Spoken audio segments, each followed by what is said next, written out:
I often work with our crew, who are a great bunch. They're hard-working, but also up for a laugh, and part of what makes me get out of bed each day. It's really quiet first thing, but there's always a lot to clean. Sometimes it's a bit of a mess, and there's rubbish scattered around.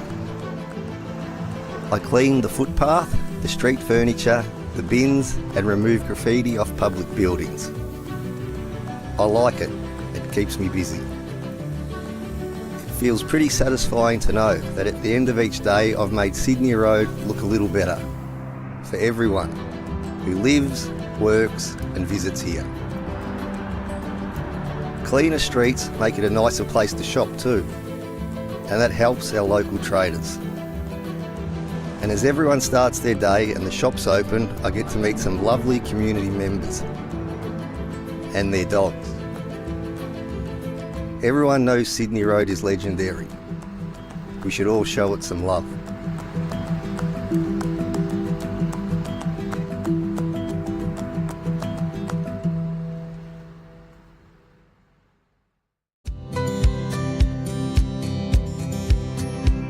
Wheel Sisters came about after some women in Fawkner approached us, wanting to learn to ride bikes and also find other women from their own community to ride with, including women who might ride in hijab or in abaya. One of the things that never gets old when you teach people to ride bikes is the sheer thrill they get when they realise they can do it. The really special thing about teaching both the women in Fawkner and the women here is just the cultural barriers that they face every day, and coming from a place where they never thought they'd ever be able to ride a bike. A lot of them do reflect that it's been their lifelong dream to ride a bike, but they never thought they'd be able to do it. So it's just that extra level of being able to gift that to somebody. I got really excited when I heard about this program. So I'm almost 40 and I've never ridden a bike. I tried when I was little. Yeah, I still can't believe that I can ride, and yeah, it's been a dream and I'm so glad that it came true. It was excellent, very special experience for me because it was my childhood wish to learn how to ride a bike. Yeah, my experience was great because I've never ridden the bike before. So it was like truly empowering for me. And I thought I can't ever learn, but Kaz was really patient and encouraging. At this age, it's a really courageous thing to learn new things. And any age, anyone can do it if they want it. And willingness is the most important things, and that's I prove myself. I think it's good health-wise as well as environmentally. It gives me some physical activity to incorporate into my daily routine. I think it was great to find other people like me who have recently learned to ride, and you know, we are all well connected now. Yeah, after so many years, I'm very grateful to have this opportunity and have Cass and Faith with us. And they've been amazing, amazing teachers. Everybody should give it a go and see for themselves how easy it is. Yeah, because I never thought I could, and I'm able to do it now.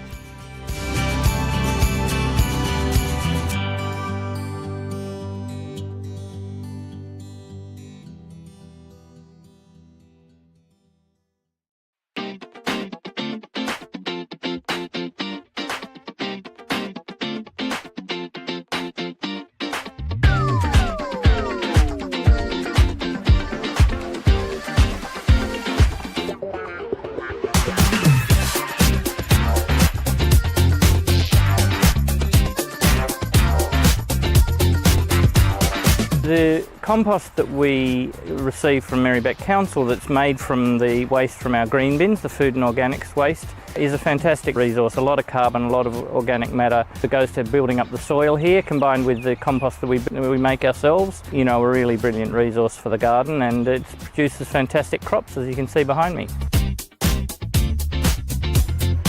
Well, obviously it's really important to compost food. If it's just going into the normal bin, then it's creating all these really bad greenhouse gases and contributing to climate change. But the benefit for community gardens is that we can't generate as much compost on our own, so we need the addition of council compost to help us grow vegetables and renew the soil so we get the best productivity from the garden. Sometimes when we get the compost, there's contaminants in it, like plastics, biodegradable bags. Some of them are not quite suitable for the process that the compost goes through. We have to then sort through the compost and pull them out. Otherwise, they're going to contaminate all our vegetables and the earth that we're trying to re-nourish with the compost. Messages go around on Facebook saying, hey, there's zucchini or cucumbers in the basket at Pentridge and they're gone in, half an hour later. So we just like to share it with the community because that's what it's about.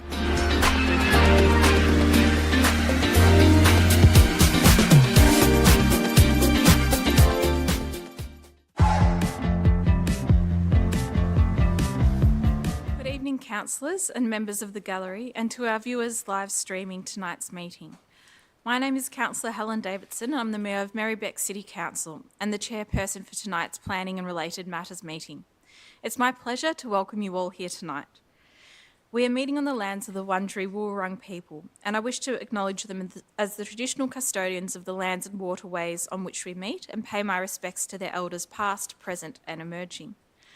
This council is being recorded and web streamed live to Council's website and Facebook. This recording will also be available as video on demand. Attendees are advised that they will be recorded during the meeting. A reminder that as councillors, we will act in accordance with the Councillor Code of Conduct, which supports the principles of leadership and good governance that secures public confidence in the office of councillor. In the event of an emergency or disruption, we may be required to take action to ensure the safety of attendees. For members of the gallery and councillors attending in person, please follow the directions of council staff and security officers. I'd now like to introduce the councillors in attendance with us tonight. We have Deputy Mayor Councillor Helen Politis. Good evening, everybody. Councillor Liz Irvin. Hi, everyone. Councillor Dr. Jay Iwasaki. Hello. Councillor Chris Miles. Hello. Councillor Alice Benson. Good evening. Councillor Kat Theodosis. Hi, everyone. Councillor Oscar Yildiz. Good evening. And Councillor Sue Bolton, who's just joined us. And Councillor Adam Pulford has been given leave to attend tonight's council meeting online. Hello, Councillor Pulford. Hi, everyone. I'd also like to introduce Philip Priest, Group Manager of City Development and members of our urban planning team. So we have one apology tonight from Councillor Nadabood. And now I'll move on to disclosures of conflict of interest. Are there any conflicts of interest to declare from councillors this evening? And confirmation of our previous minutes. Could I have a motion to move the minutes from our 26th of February meeting? Moved by Councillor Iwasaki, seconded by Councillor Politis. All those in favour? I declare that carried. Now, before we move on to the reports for consideration, I'll outline how the council meeting will run this evening. For the item in relation to a planning permit application, the relevant planner will introduce the report and the officer's recommendations. I'll then give the objectors and supporters the opportunity to make their submission. After this time, the applicant will be given an opportunity to speak. If you are making a submission, please state your name for the record. You're required to present viewpoints clearly and concisely on why you oppose or support the planning application. Please do not repeat what earlier speakers have said and keep the discussion focused on relevant issues and points not previously raised. If you are opposed to the planning application, please inform the meeting why you are opposed and suggest an alternative approach that would satisfy your concerns. Please use this opportunity to focus on your concerns rather than matters of detail in the officer report. Please note also there's a 3-minute time frame for each speaker, and the permit applicant, but as chairperson, I reserve the right to increase or reduce the time available to any speaker. We have three reports this evening, and the first report is 1 to 5 Western Street, Brunswick,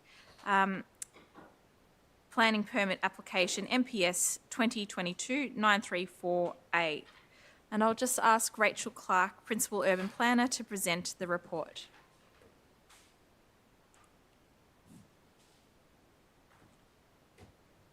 Thank you, Mayor, and good evening. So this is an application at 1 to 5 Western Street in Brunswick. It is seeking to amend an existing planning permit by making modifications to external building appearance, changes to internal floor areas, and introduction of a new land use, being an indoor recreation facility. This application is at the decision-making stage. The site is located on the northern side of Western Street in Brunswick and is occupied by a double-storey office building. Vehicle access is provided from Edward Street, and an unnamed laneway runs along the western boundary. Having a look at the surrounds, the Barclay Square Shopping Centre and its associated car parking area is located to the south on the other side of Western Street. Adjoining sites to the east are predominantly a mix of industrial tenancies, and the nearest residential dwellings are located on the opposite side of the laneway at 160 Sydney Road, as well as on the corner of Sydney Road and Edward Street. The site is located within the Industrial 3 zone, with the Commercial 1 zone located to the west of the site. There are no overlays or built form controls on this property. The site is also located on the edge of the Brunswick Activity Centre. Having a look at the strategic policy setting, the site has two classifications, being the core employment area and the core industry and employment area. For the northern yellow portion of the site, the strategic policy seeks a mix of industrial uses with a transition to office and retail uses. For the southern blue portion of the site, industrial uses are expected, with some growth in office and small-scale retail development. It should be noted that in the southern portion, where the primary built form is proposed, use of the land for accommodation is prohibited. As mentioned previously, this is an amendment to an existing planning permit. Planning permit MPS 2022/934 was issued on the 8th of May 2024 and allowed for the multi-storey building with a rooftop area, use of the land for office and retail, including food and drink, and reduction of the standard car parking rate. That application received 2 objections and subsequently had an objector review lodged at VCAT. On the 3rd of May 2024, VCAT determined that a planning permit be granted. Construction is yet to commence in relation to that application. This proposal seeks to amend the existing planning permit by making changes to the internal floor areas. The table in this slide depicts the changes having compared to the approved development. On the ground floor, instead of having 10 individual restaurants, a large open food court is proposed. On level 1, 4 separate tenancies are proposed, which contain uses such as a gym, yoga, spa, fitness, and therapy rooms. Within the planning scheme, these are considered an indoor recreation facility. On level 2, a restaurant will be replaced with an office, and on level 3, the office is replaced with a restaurant. The rooftop will continue to have a restaurant with a slightly reduced floor area than that was approved. With regards to car parking, the approved development allowed for 20 car parking spaces for staff. This amended proposal would provide 21 car parking spaces. Of note, access from the laneway is no longer proposed, with access only from Western Street. The proposal also seeks to make modifications to the overall building appearance. The image on the left depicts a 3D render of the approved development, and the image on the right depicts a 3D render of the modified development. Council has received 15 objections to date, and they raised concerns with the intensification of retail offerings, in particular at the ground floor level, traffic, inadequate car and bicycle parking, waste management, potential for future sale and consumption of liquor, a lack of housing proposed, compliance with the existing permit conditions, and the transparency of the public notice process. A planning information and discussion session was held on the 18th of February 2025, however, no changes were made as a result. Key considerations for this application include the change to the restaurant layouts, the new use being the indoor recreation facility, modifications to the external appearance and car parking. It is recommended that a notice of decision to grant an amended planning permit be issued, subject to key conditions being an updated acoustic report and patron and venue management plan, a post-commencement acoustic report, that public access way to the laneway not be permitted and that windows adjacent to the laneway be fully closed, and that the predominant activity on the ground and levels 3 and 4 to be for the preparation and serving of meals. Thank you. Great. Thanks very much, Rachel. Now we've got 5 objectors who have indicated they wish to speak. The first is online, and that's Serena Lillywhite.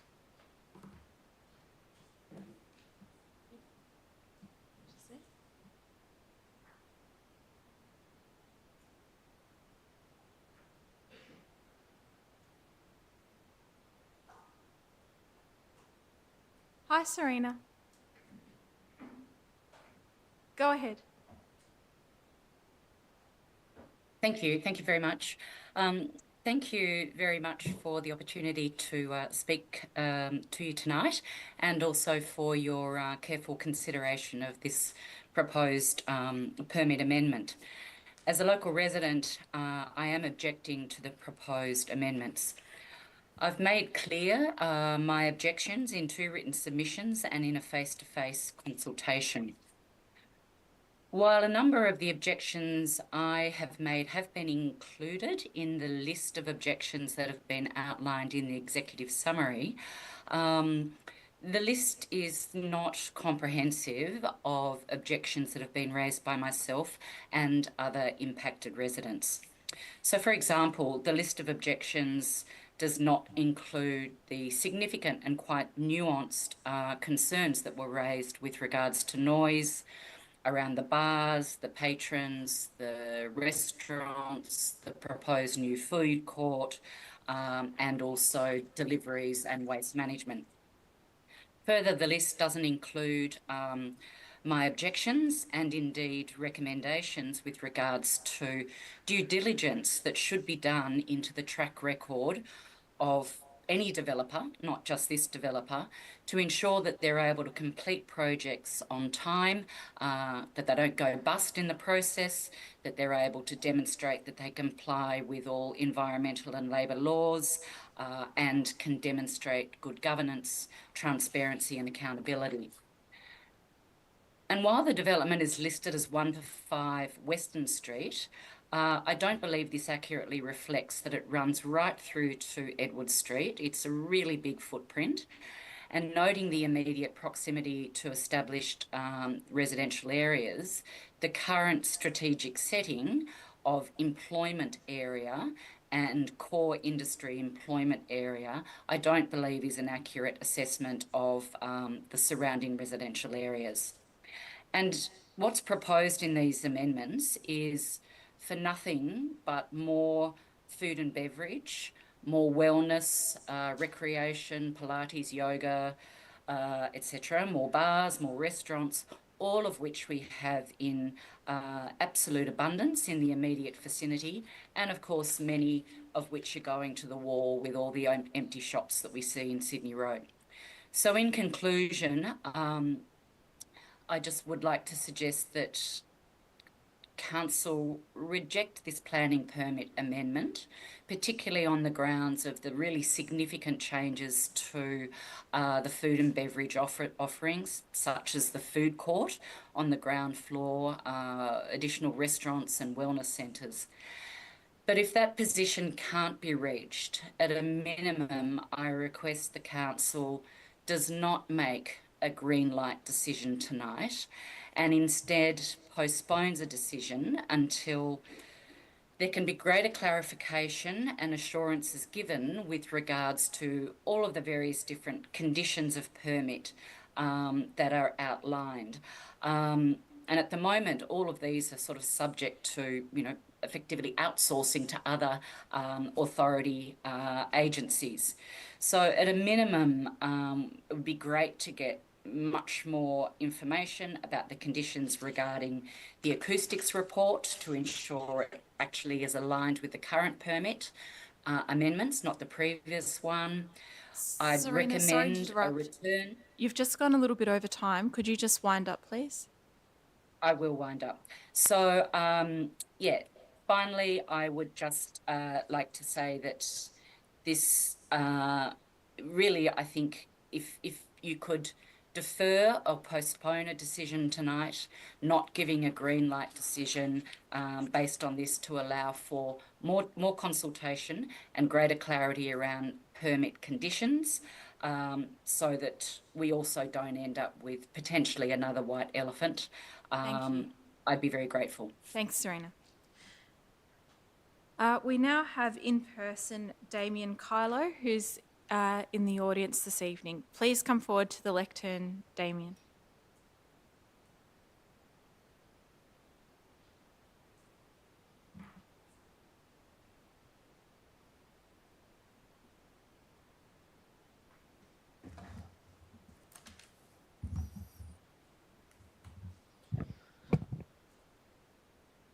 Hi, Damien.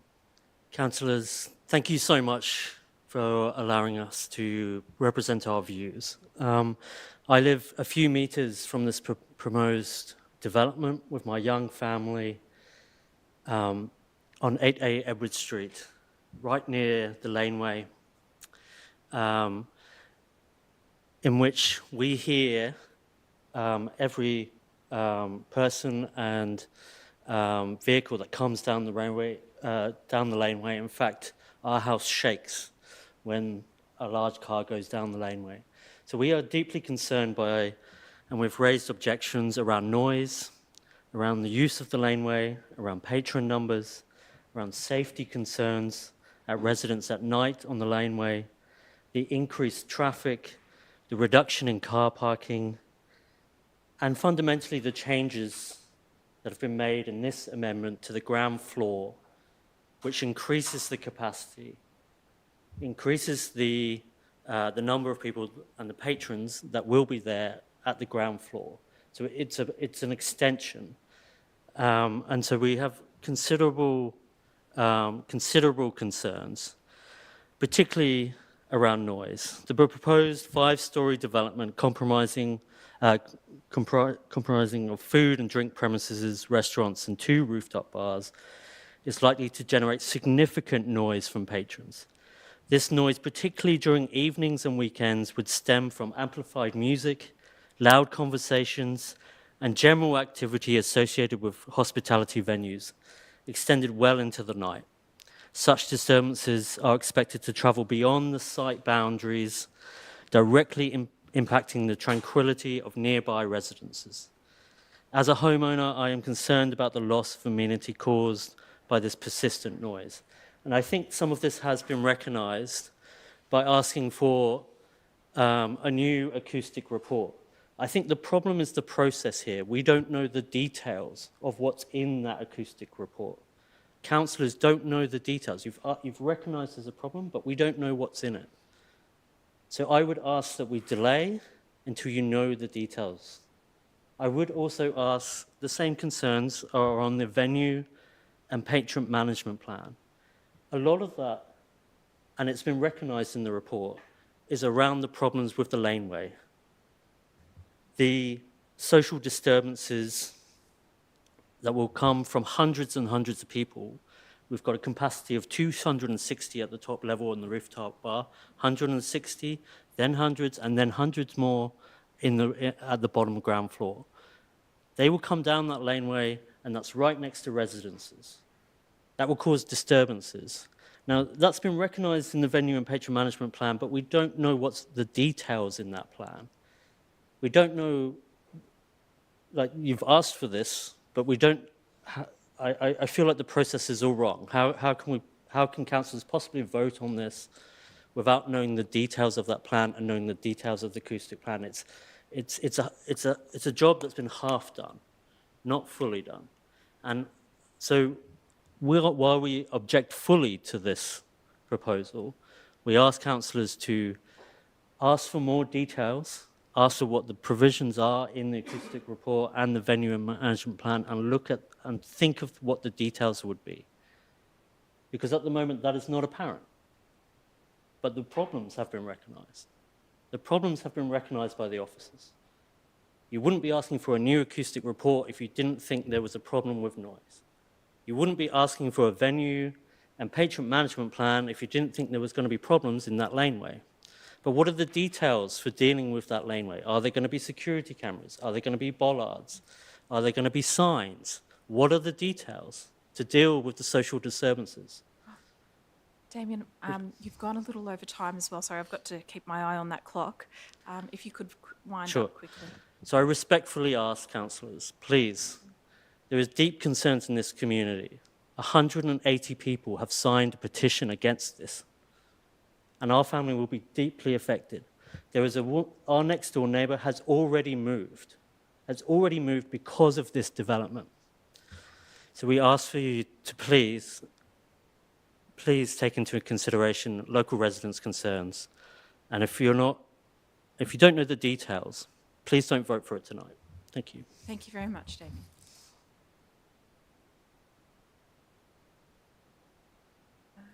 Now we have Anna Evans, who is also in person.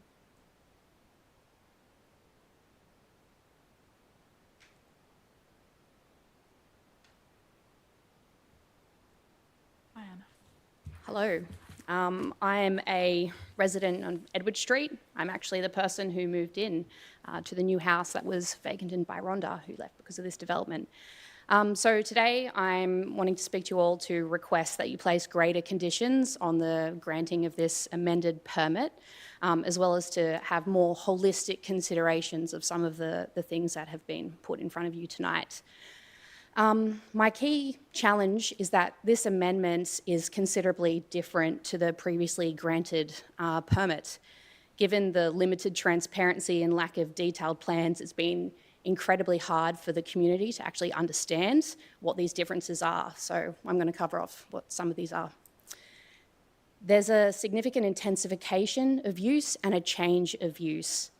In regards to patron numbers, the previously granted permit would allow for a facility that accommodates up to 1,650 people, and these numbers have been informed by the National Construction Code and many conversations with the building department of Merri-bek.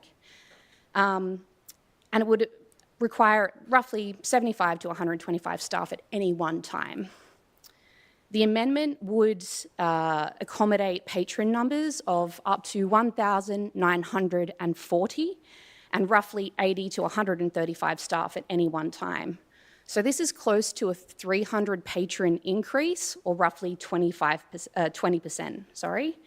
There is no parking provided, and there is 20 bicycle spaces that have been provided for close to 2,000 people that could frequent this venue.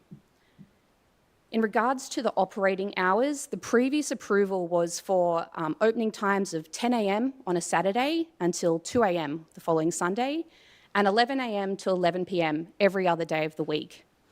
This amendment will change these operating hours, extending them by 4 hours every single day. That's 7 a.m. on Saturday till 2 a.m. on Sunday, and 7 a.m. till 11 p.m. every other day of the week.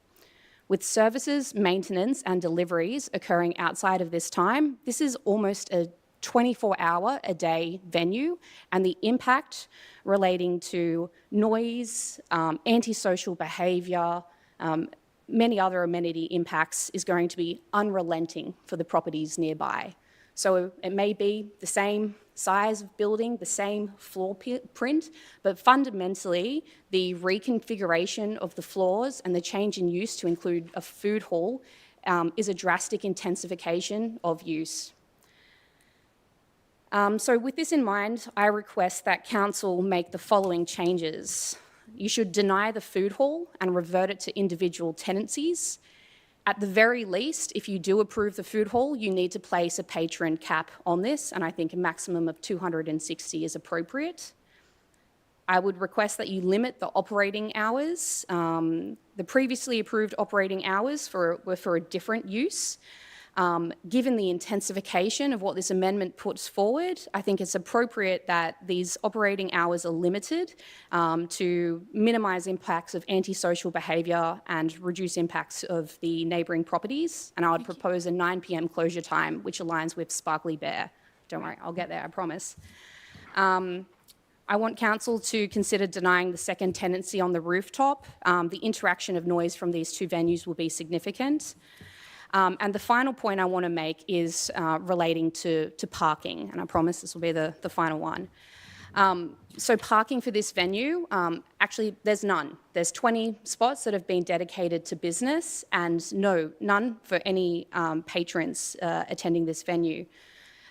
This is going to mean there's a lot of overflow parking on Edward Street, so I'd request that council considers making Edward Street, particularly the terraces closest to Sydney Road, resident-only parking and not provide any business permits. They have 50 bicycle spots. I'm sure that will be plenty for the capacity that they need. Thank you, Anna.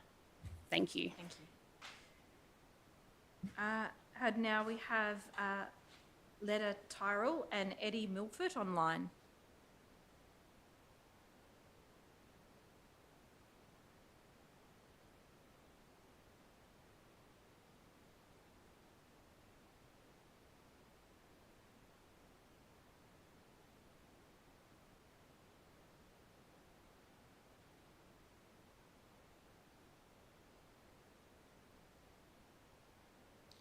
Your mic. Okay, can you hear me okay? Yes, we can hear you. Okay, thank you very much, councillors, for the opportunity to speak to you this evening. We appreciate the opportunity to speak on this application. I also speak on behalf of my partner, Eddie Milford.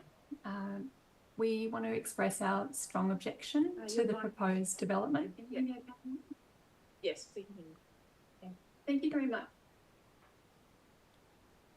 And we support and agree with the objections raised by Serena and Damien, and we also endorse their recommendation to defer or postpone the discussions until further details can be provided. We are also homeowners who live directly opposite the proposed development on Dodd Street. It's directly behind me outside of our balcony, and we will be negatively impacted by the increased noise, the long operating hours and the patron numbers, as well as the obstruction of light and the reduction in car spaces in the proposed development. For some context, we both work from home. We enjoy very much living in Brunswick area, but we're particularly concerned about the increased noise and the long operating hours of the venue, both during the weekdays when we're working and also the weekends during our time of rest and recreation. Similarly, we agree and endorse the points made by other objectors about the incompatibility of the proposed development with the surrounding area. The 4 to 5 height of the building is really exceeds the neighbouring buildings, which are 1 or 2 stories. We're also concerned about the amalgamation of the venues into one large venue on the ground floor that Damien's touched on. And we believe that deviates from the zone's objective to ensure a balance between the surrounding area. Critically, we believe that the proposed development fails to consider the genuine concerns that you've heard tonight raised by residents who live in the area, particularly around the noise and the quality of life. As Damien mentioned, there's 180 people who've signed the petition about the development, and we really urge council this evening to consider the real impact on residents that live in Merri-bek in this proposed development over the interests of the developer. Finally, we also support and endorse the points made by others around the increased noise and the increased patron numbers as well.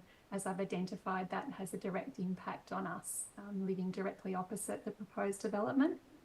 And we also endorse and support the recommendations made by Serena, particularly around due diligence assessments for the developer. Thank you very much. Thank you. Now, are there any other people in the gallery who wish to address council on this application this evening? Yes, please come forward.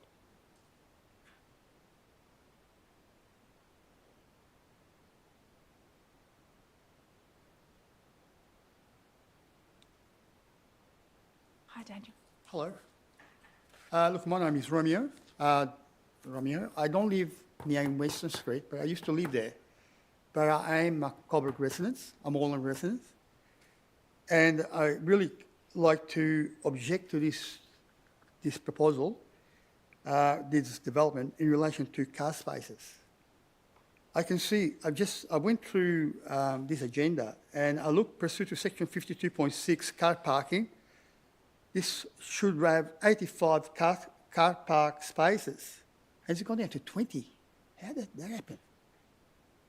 This is some objecting that you should go back to what is required pursuant to section 52.6 car parking, clause 52.6. It's supposed to be 85, not 20 car spaces, on-site car spaces.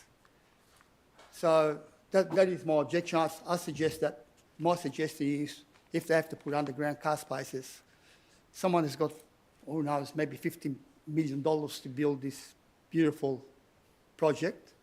Surely they can afford to put maybe another million, maybe less, maybe 700,000 to build the balance of the car spaces required by the clause 52.6 on-site car spaces.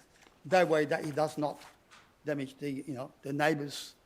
I mean, people have to park somewhere their own cars, and you shouldn't have to go there and pay parking spaces because you have to have resident car park. You have to get special resident car parking permits. Thank Just you. put it on. You've got the clause there. So Thank you. this is my objection. Okay. Thank you. Thank you. Okay. Now I'll call upon the permit applicant or a representative of the permit applicant to make a submission. And we have Nathan Lee in person with us. Hi, Nathan.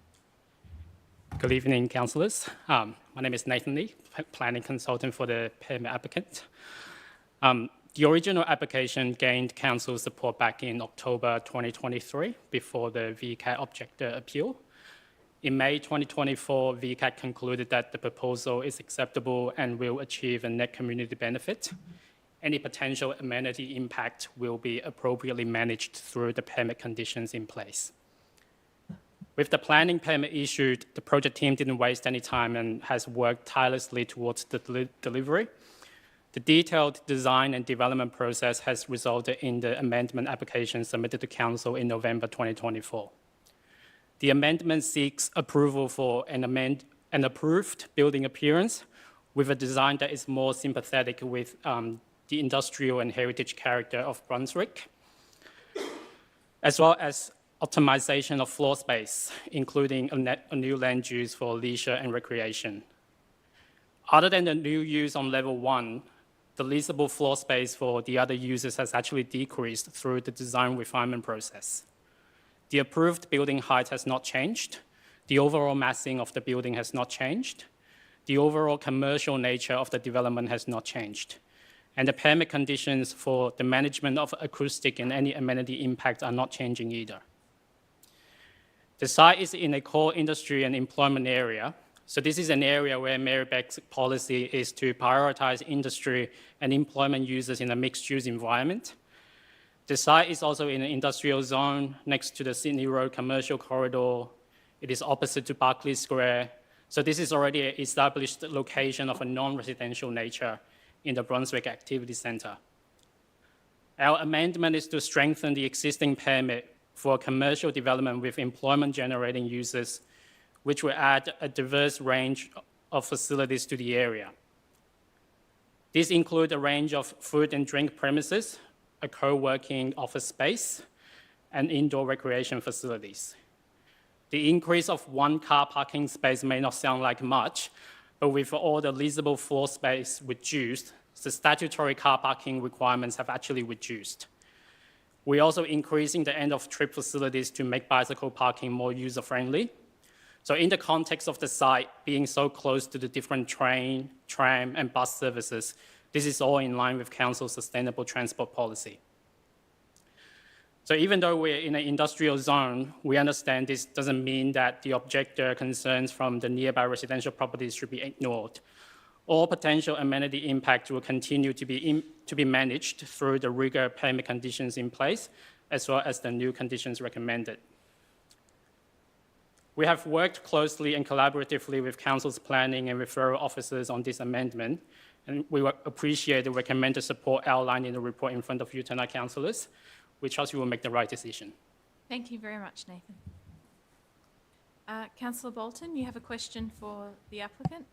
Oh, hi. I was wondering how many what the patron numbers are you looking at for the food court, and why there's no maximum number about that within the permits, because I mean there'd have to be a certain number of tables you provide. And the second thing, there's numbers for the rooftop restaurants, there's numbers for the recreation premises, but for the restaurants in between the top floor and the ground floor, I couldn't see any numbers for that.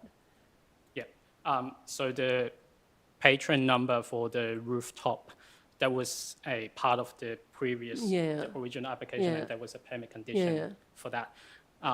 And for the ground floor food and drink premises and the restaurant in between, they will be determined by building regulations, and it's a combined consideration of the minimum population density for a use, and there's also egress and ingress and any fire safety consideration. So that's not something that we have gone to the details just yet. We have already got a building surveyor and the relevant consultant engaged, but we haven't actually come to a conclusion because that's a part of a building permit consideration. So do you have a rough idea for the patron numbers, because it's pretty central to this, what the residents' concerns? I would guess, if I have to guess, obviously this doesn't represent what the proposal is actually putting forward. If the rooftop bar was to have 260 patrons, for example, then about the same floor space for each floor, then if I have to guess, it would be about 200 or 260, but at this point, we don't really have that technical detail as part of the building permit process. Thank you. Just yet. Okay. Is there a councillor who wishes to move a motion?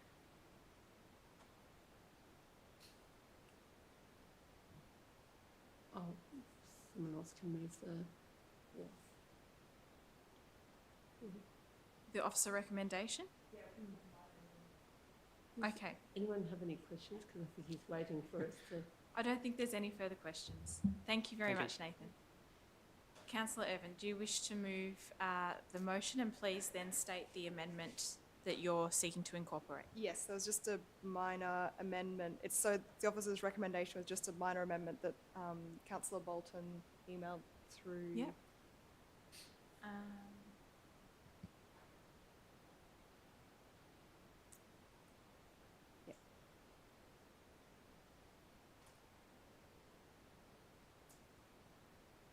This amendment essentially is just adding in additional signage requirements at the entrance of the laneway, just to remind patrons that when they're exiting the site to be quiet. I guess there'll be signage inside that's part of this. Sorry, just to check, Councillor Bolton, are you seconding? No, I'm not. I did put forward the amendment, and I'd like the amendment to be included, but I'm not going to second. Okay. Is there a seconder for Councillor Irvin? Thank you, Councillor Svensson. Go ahead. So as we've heard, a decision was made last year by VCAT for a similar proposal, and what is before us tonight is an amendment to that proposal. And so these amendments really, I guess, there's the addition of an indoor recreation facility. That's probably the largest internal change. And then a reconfiguration of the ground floor food sort of premises to be a food court, and then minor changes to the restaurants and offices. And I really do understand resident objections to this. I know that it's, you know, I guess change is hard, and especially when it impacts your own house and home. But this is, you know, currently in an industrial zone. It's bordered by a commercial zone and the Brunswick Activity Centre, and I think there is an expectation that there would be, you know, levels of noise and activity that come with this environment. And as Brunswick densifies, we will need to ensure that we're supporting employment and industrial offerings. I guess we've heard a lot about, you know, currently a lot of our residential developments are in previously industrial areas, and there has been sort of a loss of that industry over time, which has really changed the fabric of Brunswick. And I think our planning policies and strategies really do aim to have this sort of land use in place. So I do hear that it will be a really big impact, but I think as we've seen with the previous VCAT decision, even if we were to reject this proposal, it would go to VCAT and likely be approved because it is quite similar. I'm satisfied with the conditions around the additional acoustic report and the venue management plan. I think it's a fairly standard process that this is going through where those reports will come back with recommendations that will be incorporated into the plans, and that will be, that has to be done to the satisfaction of officers for this to go ahead. So, it is really a notice that we will give approval based on those conditions. I think sort of it would really be out of the ordinary to receive those reports and then for council to make a decision. So I think it is really about balancing, a already busy land use and environment with residential concerns, and I think that there will be a lot of mitigation in place to prevent that noise. But yeah, ultimately, I guess there's really a balancing act with these sorts of planning decisions. Thank you, Councillor Evan. Councillor Svensson, do you wish to say anything further? Are there any objectors?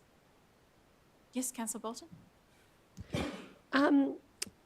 I've been thinking a lot about this particular application, and probably if there weren't residents living so close to the venue, I would probably say this sounds like a great facility.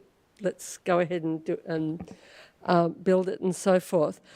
And I do feel there is one change which has been made in this particular application, which is positive for the residents, and that is there'll be no entrances and exits from the laneway. I think that's a positive change, in the fact that windows won't be able to be opened onto the laneway, which will minimise noise.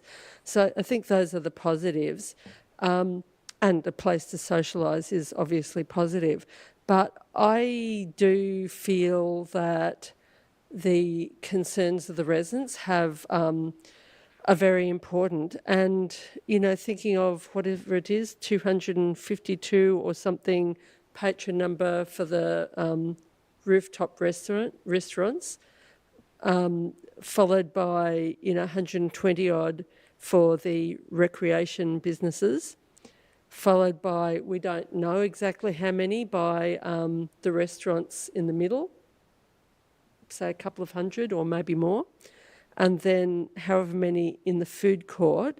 I know the food court won't be as open as late as the restaurants, but I just feel that that is a huge number of people, and even if only half of those people walk down the laneway, that would be a lot of noise. There doesn't have to be antisocial behaviour. There doesn't have to be, alcohol or drugs or whatever. It's just when we talk to our mates, we're noisy.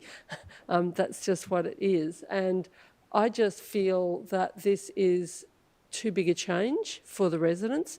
If I was able to amend this by scaling back the patron numbers and scaling back the hours of operation, I would probably support this. But I've been told I can't do that because that was already approved in the original VCAT application. So, my hands are tied in terms of amendments that would seriously assist the residents.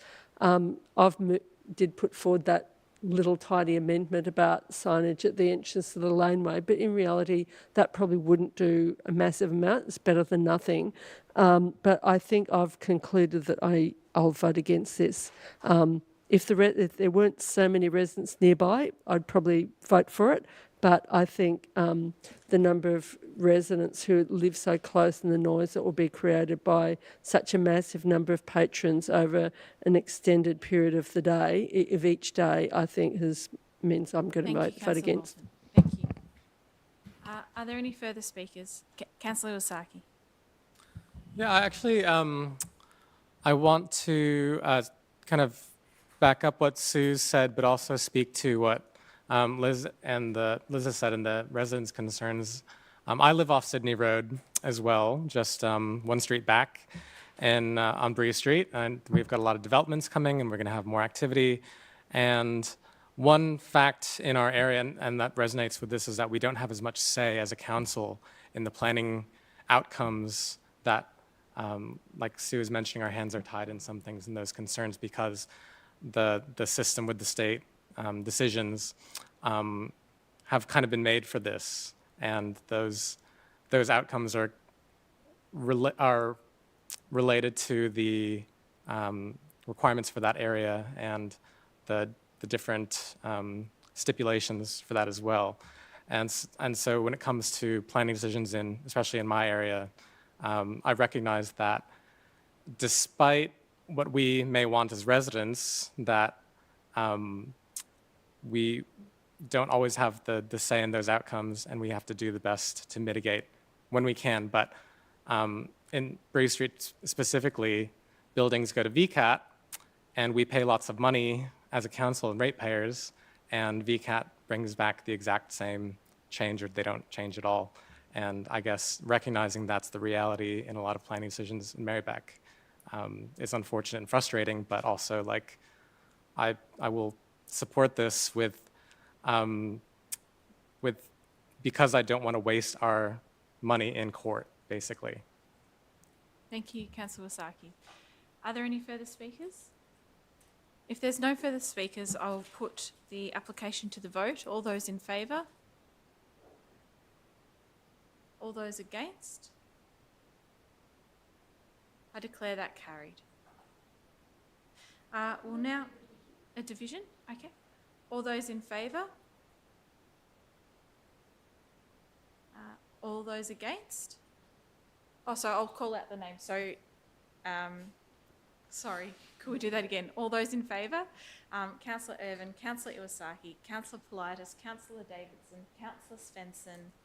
All those against? And Councillor Pulford? All those... So you've got all the yeses? Yes, I've got all the yeses. Sorry. Yep, and now we're doing the against. Councillor Bolton, Councillor Yildiz, Councillor Theodosis, and Councillor Miles. And now I'll turn back to Rachel to outline the process from here.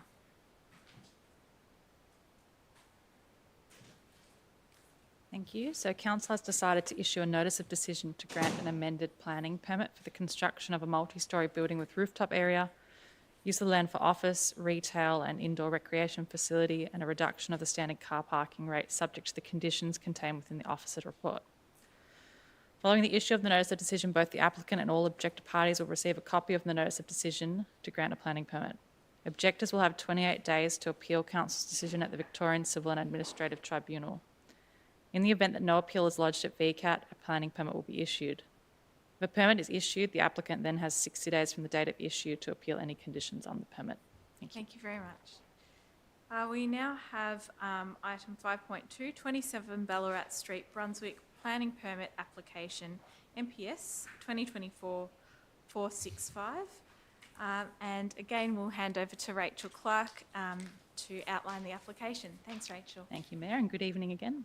So this is an application at 27 Ballarat Street in Brunswick, and it is for the buildings and works to construct a multi-storey building containing dwellings and ground floor commercial and a reduction to the standard car parking requirements. And this application is at the decision-making stage. The site is located on the southern side of Ballarat Street in Brunswick, which is a dead-end street with access from Sydney Road to the east. The site also has a secondary frontage to Merrifield Street and contains a single-storey dwelling fronting Ballarat Street. The surrounding area features a mix of residential and commercial uses. To the northeast at 8 Ballarat Street, a building is being constructed to a height of 8 storeys. 2 to 6 Ballarat Street and 10 Ballarat Street across from the site also have planning permits for 8 and 9-storey buildings. To the immediate east are 2 single-storey dwellings fronting Ballarat Street, and to the immediate west is an open-air car park. The outfield bike path and the rail corridor is located further to the west. To the south is Merrifield Street, which primarily provides vehicle and rear access to properties fronting Ballarat Street and Victoria Street. And this is just an image on the left of the subject site as seen from Ballarat Street, and on the right it's as seen from Merrifield Street. The site is located within the Commercial 1 zone and is in the Brunswick Activity Centre. The site is also affected by Schedule 18 to the Design and Development Overlay, which outlines the built form controls for the site. Having regard to the strategic policy setting, the site is in an area identified for significant growth. The Design and Development Overlay Schedule 18 outlines a preferred height of 19 metres or 6 storeys, with a street wall height of 13 metres to Ballarat Street and a height between 9 and 12 metres to Merrifield Street. At the upper levels above the street wall, it outlines a preferred setback of 5 metres. This application seeks to construct a 6-storey building with an overall height of 19.05 metres. At the ground floor, it would have a commercial space, and above that there would be 10 dwellings featuring a mix of 1, 2 and 3 bedrooms. There'd be 6 car spaces, 14 bicycle spaces and a communal space at the rooftop. 4 objections were received and they raised concern with the overall building bulk and scale, car parking and traffic impacts, loading and waste collection and overshadowing. 1 letter of support was also received.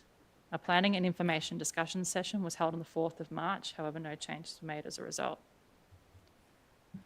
Key considerations for this application include the built form, including the height and scale, overshadowing, loading and waste collection and car parking and access. It is recommended that a notice of decision to grant a planning permit be issued on the basis that the proposed height is marginally above the preferred height by 0.05 metres. The proposed height and scale is comparable to recent developments. There's a good level of internal amenity for future occupants. Overshadowing impacts are acceptable and there are acceptable car parking and traffic impacts. Thank you. Thank you very much, Rachel. Now, we don't have anyone listed who has indicated they wish to speak. Are there any members of the gallery who wish to speak? No. If not, I'll call upon the permit applicant or a representative of the permit applicant to come forward, and we have Damien Longman to come forward from G2 Urban Planning, and Damien is in person. Hi, Damien. Thank you, Madam Mayor. This planning application is a balanced application. We commend the officer report, which details compliance overall with council policy, the planning scheme zone and the overlays. And I think in reading through the officer report, it's quite clear how focused and how balanced it is in line with what council is directing for this particular area. We're here tonight, effectively, because it's about that much, about 6 centimetres higher than the preferred height of 19 metres under the design and development overlay. It's a balanced proposal because there's 2 times 1, 2 times 2, and 6 times 3 bedroom dwellings. And I think any proposal that provides a number of 3-bedroom dwelling opportunities is a worthwhile one, because larger families are often underrepresented in the housing market. The application will provide for compatible heights and setbacks on the adjoining sites to the east and the west. And the developers that have responded for those sites will, of course, have the same opportunity, and we would expect development aligned with what we have proposed in the planning application. I will not go on any further because like I said before, I think the planning officer report amply outlines the suitability of this proposal. It is a good proposal, it is a balanced proposal, it's a moderate proposal.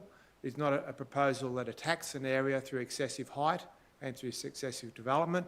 And on this basis, on the basis of being well balanced, that we would appreciate the council's support for this permit application. Thank you. Thank you, Damien. Is there a councillor who wishes to move a motion? Councillor Iwasaki. would you like to ask? I don't believe there are any questions. Councillor Iwasaki, and is there a seconder? Councillor Miles. Councillor Iwasaki. Okay, so yeah, I sat in on this this meeting for the objectors, so I can actually reiterate the objectors' concerns in that the height's it's quite large over this existing dwelling, and there's concerns about impacts to the business. Nino's meets just behind, and the car park there. I understand those objections, but I also think that in the context of this area, that house is very likely to go the same way as this building. So if you know the area, you know that it's popping up with 8, 9-story buildings, and there's more coming up, and it's actually turning into a really lovely community of people who don't do a lot of driving, do a lot of cycling. That's actually one negative is this application doesn't have as much bike parking as typically needed for residences in the area, especially in this part of Brunswick. But I can see this with the 3 bedrooms as being very beneficial. It's something we desperately need, and we desperately need housing in particular. And this is probably one of those areas that the minister will be approving lots of new developments, and hopefully it's our responsibility to make sure that they're as good as possible. And in the past, especially on Bree Street, those have not been done with the same kind of standards that we're seeing, especially with the officer recommendations. So I'll speak basically in support that this is an area that's changing. This is an area that is basically right for housing, and actually is one of the strange areas where it was zoned for residential, zoned for industrial, and is now going back to residential. So I think that's all I have to say. And if you know that there's hundreds of new residents in the area that are really adding to the vibrancy and culture of Brunswick, I hope I can welcome everybody back again from these next sort of developments. And hopefully they're as positives as we can make them, and as beneficial for the community. Yeah, and the ground floor commercial, I think, is a good touch for that. Great. Thank you, Councillor Iwasaki. Councillor Miles. Yeah, I don't have much more to add than what Councillor Iwasaki just mentioned, but it is a shame to see such a beautiful old home go. So that's all. Great, thank you. Are there any further speakers? If not, I'll put that to the vote. All those in favour? I declare that carried. And I'll now hand over to Rachel to outline the next steps.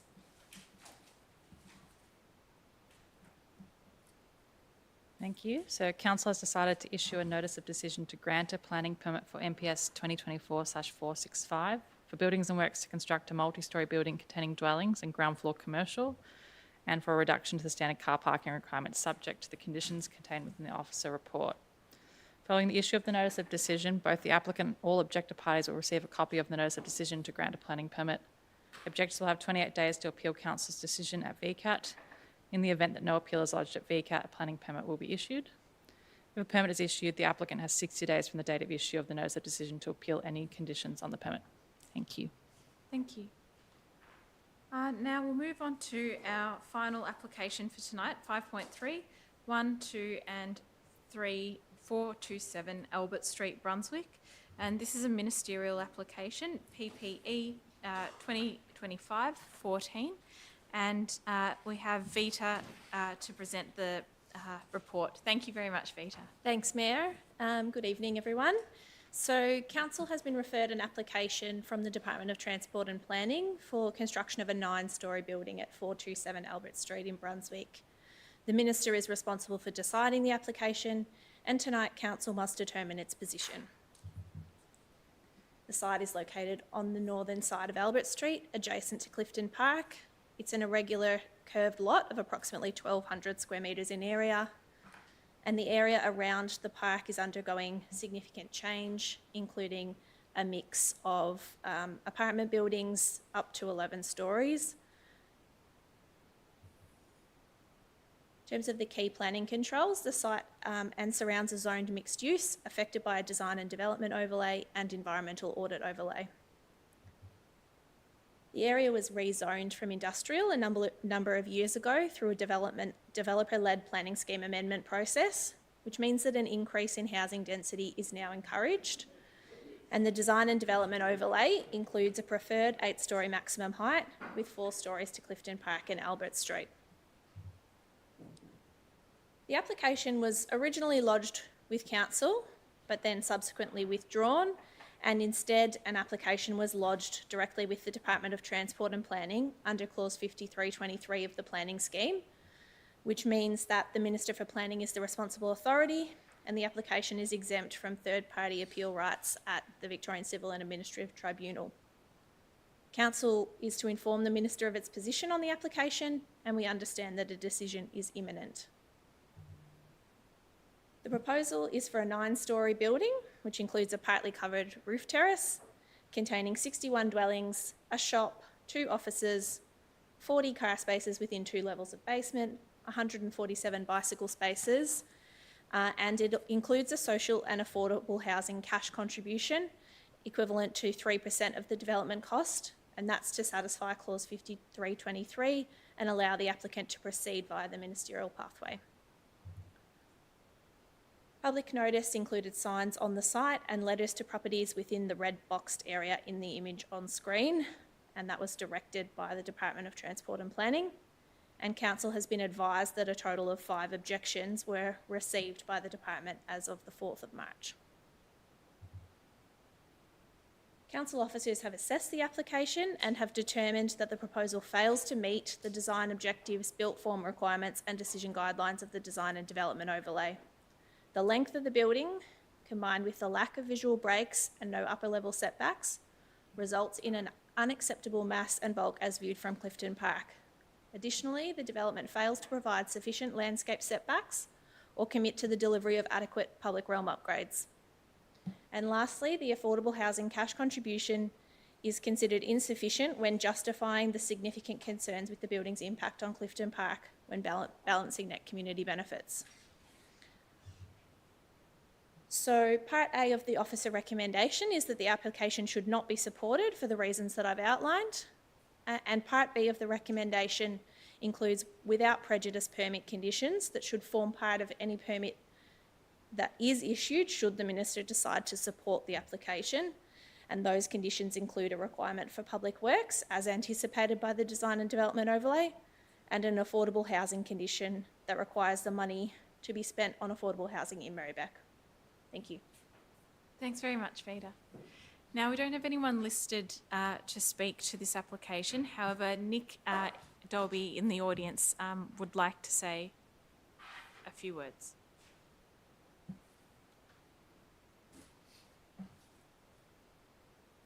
Hello, Nick Dolby, West Brunswick. Thank you for the opportunity. I agree with the officer's recommendations on this. I agree very strongly. Just as last month's PALM meeting, we saw yet another example of the Minister calling in an application and then reducing the social benefits associated with the previous application, changing it so that we lose those social benefits. This too has occurred and I certainly agree with it, but I'd like to touch on 2 points. First point is the pedestrian access from the park south to Albert Street. This is important not merely to increase the availability of passive recreation in the park itself, but also to activate a corridor through the parklands to commercial considerations, to businesses, Union Square to the south and shopping centres such as Bass in the north. Bass, a large warehouse and food retailer. So the pedestrian access is not just about, oh yes, I want another way to access the park for passive recreation. It is in fact a link through the neighbourhood promoting pedestrian activity to residents in the neighbourhood to access various facilities north and south.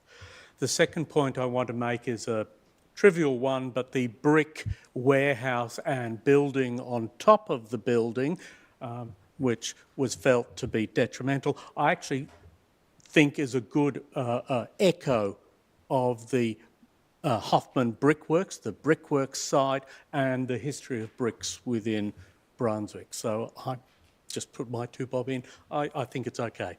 Thank you very much. Thanks very much, Nick. Is there a councillor who wishes to move the application? Councillor Bolton?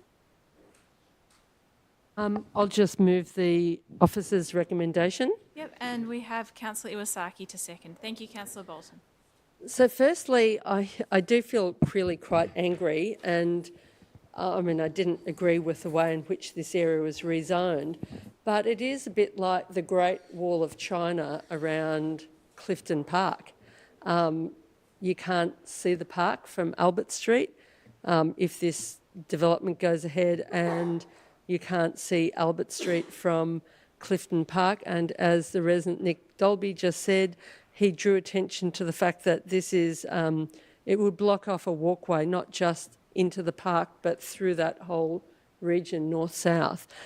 So because there's a neighbouring park of Gilpin Park as well. So I think this would be really dangerous if this developer gets away with this. And my understanding is other developments near Clifton Park which have been approved actually do, there are walkways, pedestrian ways from the park through the developments onto Albert Street. So I think, I think this would be a disastrous precedent if the minister agrees with this.